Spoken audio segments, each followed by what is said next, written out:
Salut, c'est Trado, je suis content de vous retrouver pour la mise à jour de l'analyse technique du CAC 40 au programme analyse technique, plan de trade, suivi, les news, je vous retrouve de l'autre côté.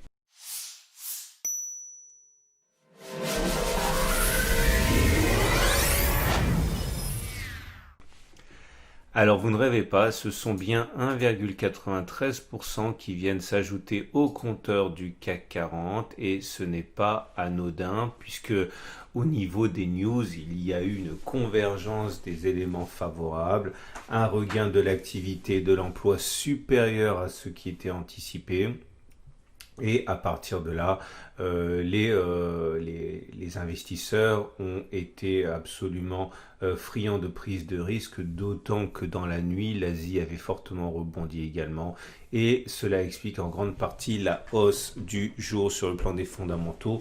Sur le plan technique, vous le savez, nous étions sur un support, celui des 4691-4784. Et malgré une petite attaque baissière de début de séance, et bien finalement, on arrive à préserver ce support des 4691-4784. Observez ce joli chandelier d'ailleurs, qui est un chandelier très encourageant, en ce sens qu'il est vert, donc on clôture plus haut qu'on a ouvert, mais également plutôt dans la partie haute du chandelier, ce qui est donc tout à fait encourageant pour la séance de mardi. Alors on va faire un petit peu de ménage, à commencer par cette figure-là, dont on ne sait pas vraiment s'il s'agit d'un biseau ou d'un canal. Je rappelle que s'il s'agit d'un canal, l'objectif c'est de prendre la distance parcourue avant, la hauteur de la figure reportée en dessous. Et si vous regardez bien, l'objectif est donc d'aller chercher un contact avec une parallèle tracée à partir de la partie basse de ce canal, ce qui vous donne un objectif ici qui a été touché quasiment. Bon, l'analyse technique n'étant pas une science exacte, mais plutôt un art, on va dire. On peut considérer qu'il a quasiment été touché. Au-delà, s'il s'agit également simplement d'un biseau, là par contre on a plus de difficultés puisque l'objectif était d'aller chercher tous les points auxquels on a accroché la figure. Ce point-là a été rallié, ce point-là n'a pas encore été rallié. En tout cas, si on coupe la poire en deux et qu'on utilise la règle du balancier à partir de l'oblique basse, je vous rappelle, c'est toute la distance parcourue au-delà de l'axe de symétrie reportée en dessous de l'axe de symétrie, comme ça. Et vous voyez, là, ça a été parfaitement touché, quasiment au point près. Donc, je crois qu'on peut se débarrasser de cela parce que ça prend de l'espace pour rien, parce que j'ai autre chose à vous proposer. C'est d'une part ce canal nouveau. Alors ce canal nouveau permet de mettre en perspective la hausse du jour, parce que si on accepte l'idée que l'on soit dans une figure, on va dire à peu près comme cela, eh bien, on voit qu'on est toujours dans le canal. Et ça permet de relativiser un petit peu la progression du jour. Vous voyez, on bloque encore, donc c'est pas gagné. Également à noter que si on utilise la fourchette d'Andrews qui est ici, comme ça, avec un plus haut, un plus bas, non, c'est pas celle-là qui m'intéresse, c'est celle-là, un plus haut, un plus bas, un plus haut. On est toujours à l'intérieur de la fourchette d'Andrews, donc toujours a priori en ligne pour aller chercher la médiane. Alors la médiane, c'est n'importe quel contact sur la ligne du milieu. Alors je ne crois pas qu'on ira le chercher, mais en tout cas, rien ne permet d'évacuer ce scénario. Mais je garde quand même ça sous le coude. J'aimerais également vous proposer des Fibonacci, parce que les Fibonacci permettent de baliser le terrain.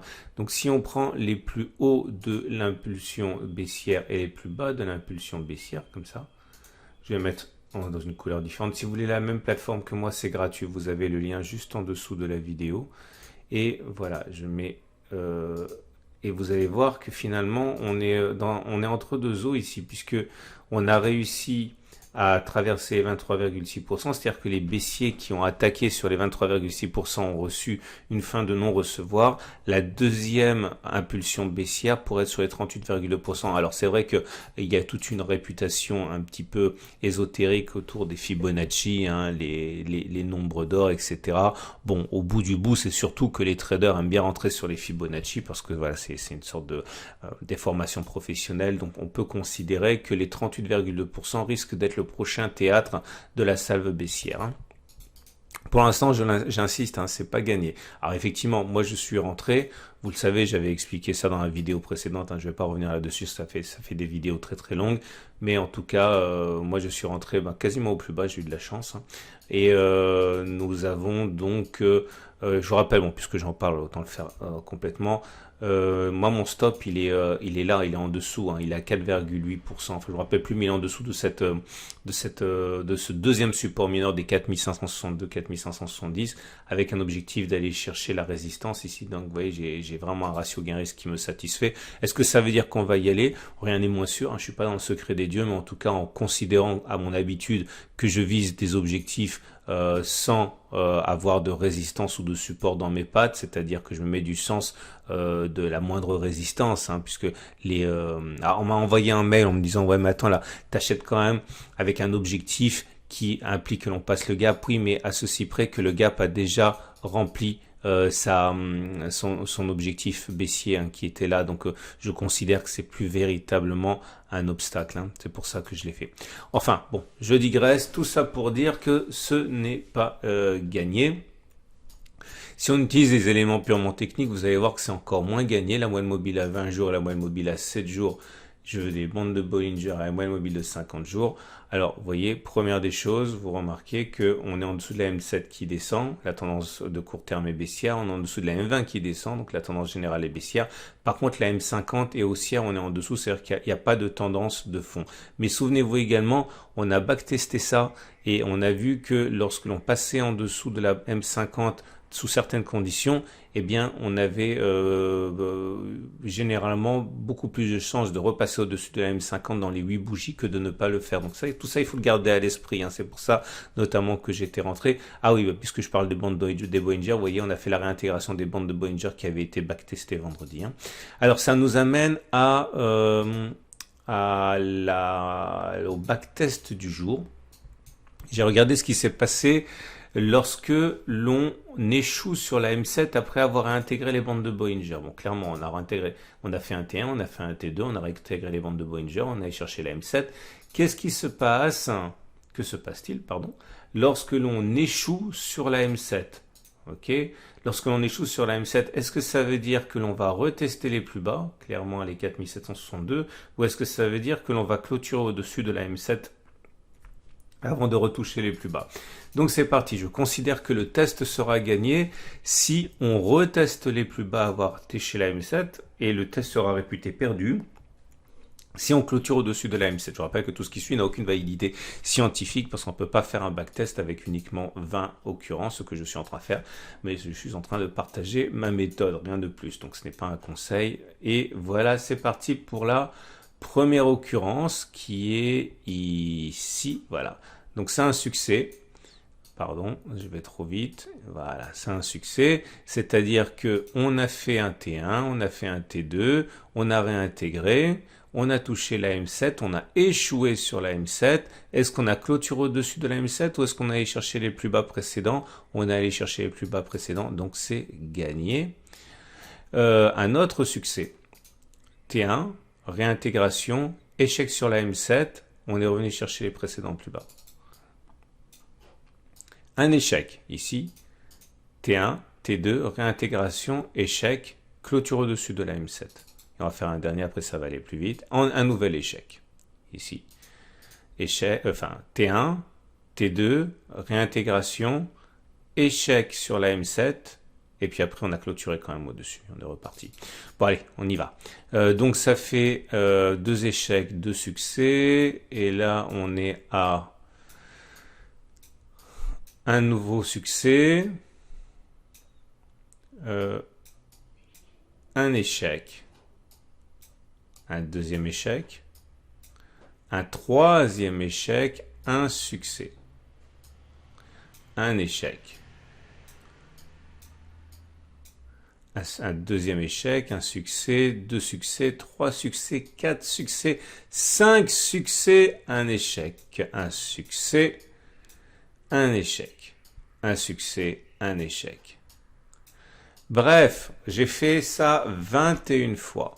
Et sur 21 fois, ça a réussi 11 fois, ça a échoué 10 fois. Donc pour faire simple, on est à peu près à 50%.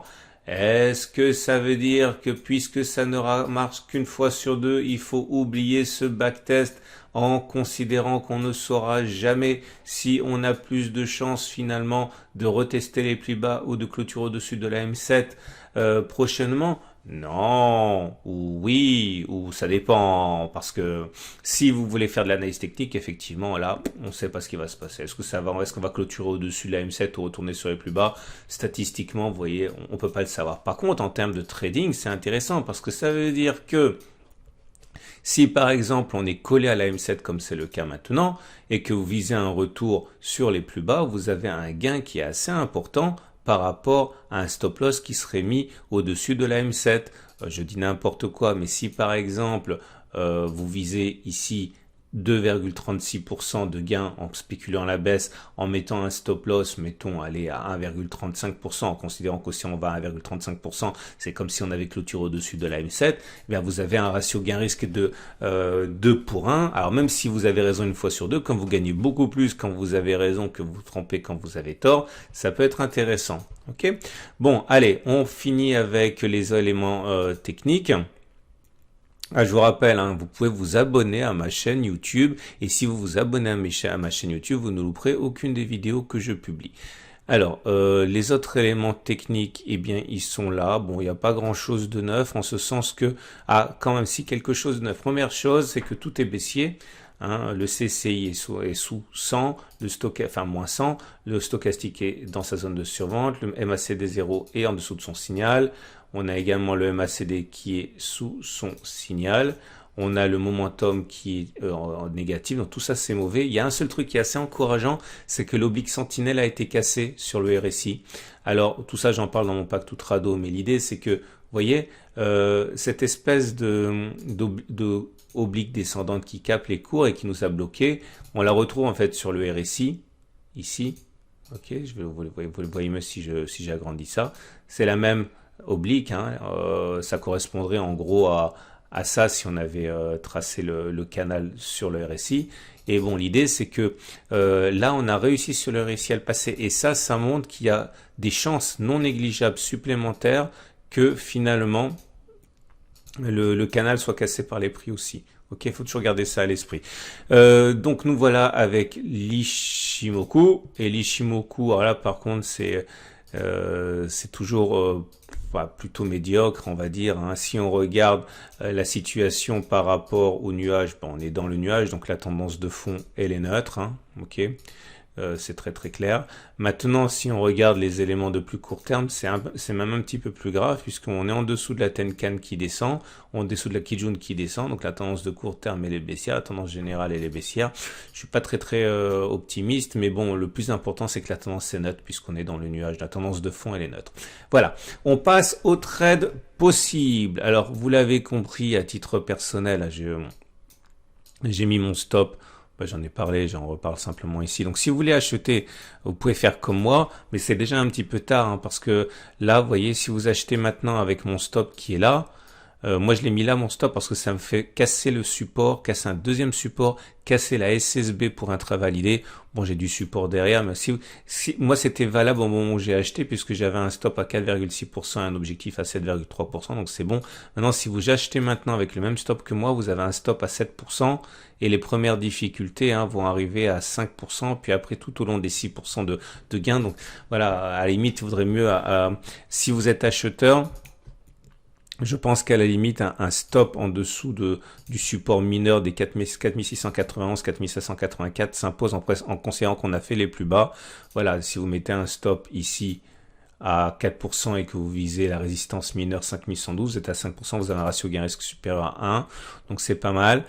Si vous avez un biais qui est baissier, vous pouvez spéculer à la baisse sur les niveaux actuels, notamment avec l'histoire de la M7 que j'ai évoquée pour vous, qui vous donne un ratio gain-risque qui est assez intéressant. Donc si on regarde un peu plus en détail, je mets la M7, je mets la M20, si on considère qu'on va repartir vers le bas, si on vise donc 2,4% de baisse en mettant un stop maximum à 2,4, Ouais, si vous le mettez à peu près ici à 2,2, vous avez un ratio qui est super à 1 et entre-temps la M20 va descendre, la Kijun devra être cassée, la Tenka devra être cassée, la MC devra être cassée. Bon, vous êtes plutôt dans le sens de la tendance si vous spéculez à la baisse. Voilà, je vous souhaite une excellente journée. J'invite à regarder à la fin de la vidéo l'analyse technique de l'or, l'analyse technique de moyen terme pour les indices et je vous dis à demain pour la mise à jour.